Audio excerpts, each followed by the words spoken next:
Amerika matbuatlari naql aptı. Yanhao naql aptı.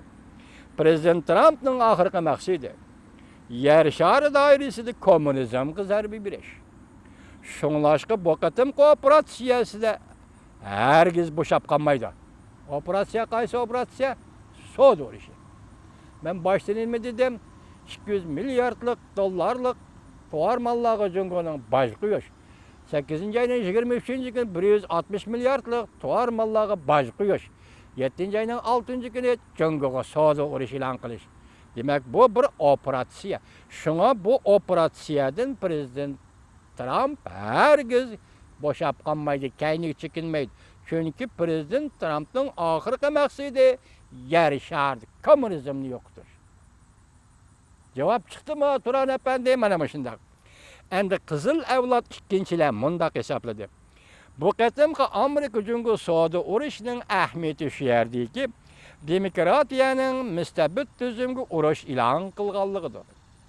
Agar Xi Jinping niyet iqbalini özgertip, Cungonu yeteklep demokratiya qarap mağdıgan iş bolsa, kanun bilen başkurduğan bolsa, Amerika Cungo soda uruşu yaxşı uruş bulup tarixqa yezilidi. Gördünüz mü? Demek bir yerde Reis Xi Jinping niyet iqbalini yanadigan bolsa, demek Reis Xi Jinping yol koyduğan bolsa, tarixqa yezilidi. 5. Cungo Kompartiyasının Şinjan'da kurup çıkan Mengjiyoş merkezi harbiy törmeni tekşürüş. Harbiy baş kurup atkan törmeni tekşürüş. Mavzuluk torpilmi 8. ayının 4. günü YouTube'da ilan kılındı. Apturi Venvi TV. Venvi Torbiti'nin TV'si. 6. Yeni dokulat. Şinjan'da 2 milyondan 3 milyon geçe adam qayta terbiyeleş türmesi kamaldı. 8. ayının 7. günü YouTube'da ilan kılındı. Apturi China haberleri. NT'di. Endi ahırkısı doğrusu toxtulaylı. Hazır müstemlike Şinjan Uygur Abdunum Rayın yani Uyguristan'da 3 milyon geçe deptamına hazır 2 milyondan 3 milyon geçe Uygur Nazarband gelindi. Yığıveleş lagırığı solandı. Yerlik sakçılar yetişmedi mi? Goandadi, podadi, vabında, goandadi, podadi, minbin pinmin digeller yetişmedi mi? Sen neymiş ki bu ceza lagırını başkuruşni her bir ayın bedin, her bir işlak ötünüp bedin. Bula hazır bu lagır ceza lagırı her bir işlak türmesi gaylan. Aynı çağda Hitler'nin Polşa ve Avrupa'da kurgan Austin ceza lagırı. Bu ceza lagırı. Bu ceza lagırlarda aynı çağda adamlarını buslap öldürüş, gaz bilen islap öldürüş zavodları kurulgan idi. Yakından beri radyonun haber kılışıqa qaraganda Azər Uyguristan'ın her qaysı jaylar ceset köydürüş, orulları kuruldu idi. Uygurlar Müslüman millet cesetini köydürmeydi. Herkes bu adetsizgi məlum bana məlum. Sen ceset köydürüş namıdı seyrevatkan zavutlar ceset köydürüş mu ya ki adamlarını buslap öldürüş, islap öldürüş için teyyarlık kılıp atamsın. Ya ki bu işini Allah kaçan başladı mı? Nimiş harbiyler başkorudu cezalarını. Nimiş harbiylerin başkoruşu taşlap verdi. Bu 2 milyondan 3 milyon geçe. Aynı çağda Hitler kançılık Joyişlerini kamıgan idi. Aynı çağda Amerika armiyası Berlin'e yetip verip 45. yılı şunda ıslap öldürüşten, buslap öldürüşten hayat kalan, tarih kalan Joyişlerini bir kutuldurgan idi. Hatta öldürülgenlerin kavrisini açkan idi. Tarih kalanlar iken ornu kup mağalmaydıqallarını kutuldurgan idi. Bugün bu eş Asya'da Xitay milleti ökberallıqıdaki müstemlik Uyguristan'da 101 vatıdır. Bugün ceset köydürüş zavutunu selinip oldu. Yani buslap öldürüş, islap öldürüş zavutumu selinip oldu. Hazır bu lagırı kamalga Uygurlu 2 milyondan 3 milyon geçe. Sen 21 milyon Uygur'un hemmesi kamışın mı? Mümkün mü? Hazır radyo haber verge asaslansanlar, Garp dünyası matbuatlarda Uygurlarga istaşlık kılıp bu haberle yazılıp atkanda haber yazgıcı Abdullah Akgönül adamlar ensirawatıdır. Xitay bir yerde qattiq bir qol silishi mumkinmi? Xitay bir yerde bir qirg'inchilik qilishi mumkinmi? Xitay bir yerde bir bostirishga yo'l qo'yishi mumkinmi deb ansirawatydi. Xitoyning vaziyati mana shu yerga keldi. Xitoy tavakkalchilik qilib, shuning oqibatiga javob bera oladigan ish bo'lsa, Xitoy buni qilishi mumkin deyli. Tavakkalchilik qildi deyli. U vaqtida Jungo'da, masalan Jungo'ning mustamlikasi Uyg'uristonda zo'r qirg'inchilik boshladi. Buning siz bilan biz nima qilishimiz kerak? Biz bu yerda faqat Amerika xalqiga murojaat qilamiz. Amerika Qo'shma Shtatlarining hukumati prezident Trump hukumatiga murojaat qilamiz. İltijo qilamiz, iltimos qilamiz, bizning kuchimiz yo'q. Bizning kuchimiz 1945-yil tartib elingan edi. Ya'ni bizning davlatimiz shu vaqt tartib elingan edi. Cho'ng davlatlar o'rtasidagi siyosiy savdo bilan tartib elingan edi.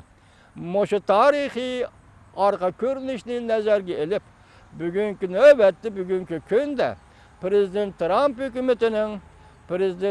hukumati davridagi Amerika Davlat Majlisining bu ishga jiddiy ko'ngil bo'lishini, hozir bu jazo lagerini Xitoyning armiyasi, Xitoy harbiylari boshqaryapti degan so'z, bu dahshatli boshqarish degan gap. Bu yerdan kelayotgan o'lim xabarlarini angladik. Xotan Qaraqashda bir yezida tuyuqsiz o'ldirilgan, o'lib ketgan 26 nafar kishining xabarini angladik. Ya'ni biz anglamagan nima ishlar yuz beryapti. Uyg'ur qirg'inchilik ichida qoldi. Uyg'ur bostirish ichida qoldi. Uyg'ur so'yqirim umumiylik qirg'in qilish ichida qoldi. Hozir Xitoyning jallotligi Yevropadagi ayni chog'da Gitlerni besib tushdi. Mushu darajaga yetdi. Biz Amerika xalqiga murojaat qilamizki, Prezident Trump apandiga murojaat qilamizki, vaqt mushiya keldi. Biz sizlarning odamgarchilik, insonparvarlik qo'linglarni uzatishinglarni umid qilamiz. Uyg'ur xalqi mushu kunga qoldi. Sizlardan yordam talab qilamiz. Xalqaro yordam talab qilamiz. Uyg'ur kishilik huquq davosidan olqib chiqdi. Uyg'ur qandaqda mavjudlik va yashash davosidan olqib chiqdi. Til va madaniyat yo'qoldi degan da'vo va yig'lashlardan olqib chiqdi. Hozir Uyg'urning bir millatning janiga keldi. Söyümlük Amerika, söyümlük prezidentimiz Trump efendi. Uyg'ur milleti şu kuni qaldi. Sizden Uyg'ur milletiga xalqaro yordam talab qilamiz. Uyg'urning bugungi kunlarda xalqaro yordam talab qilish huquqi bor. Cho'qim shunday huquqi bor. Biz hozirgi dunyoning demokratik tuzumlarida Uyg'urlarning haqqi bor. İkinci Dünya urushida, Ulug' okean urushini oxirlashtirishda Uyg'urlarning haqqi bor. Birinchi front Yevropada Germaniya urushini oxirlashtirish Uyg'urlarning haqqi bor. Chunki Osiyoda xotirjamlik tiklanmasa, urush Yevropada g'alaba qilmaydi degan gaplarni men tarixda to'la angladim. To'la o'qidim. Mening iltimosim shuki, hurmatli 300 million Amerika xalqi, sizlarga murojaat qilamiz. Uyg'urlar Amerika xalqidan xalqaro yordam talab qiladi. Kosovo xalqi talab qilgandek yordam talab qiladi. Amerika xalqidan Uyg'urlar ayni chog'da Afg'oniston odamlari yordam talab qilgandek talab qiladi. Shunday talab qiladi. Hurmatli Amerika Qo'shma Shtatlari, biz bugun ikkinchilab ayni chog'da Afg'oniston mujohidlariga yordam qilgan Charlie Wilsondek bir Amerikalik büyük erbabning o'ttiriga chiqib, Uyg'urlarning bu kunini misolga elishini, xuddi Charlie Wilson Afg'oniston mujohidlariga yordam qilgandek, shunday shaklda bugungi kunda yana shunday bir kishining, ya'ni Amerika odamlarning o'ttiriga chiqib, Uyg'urlarga shunday yordam qilishini, xalqaro yordam qilishini talab qilamiz. Charlie Wilson Amerika Davlat Majlisining a'zosi edi.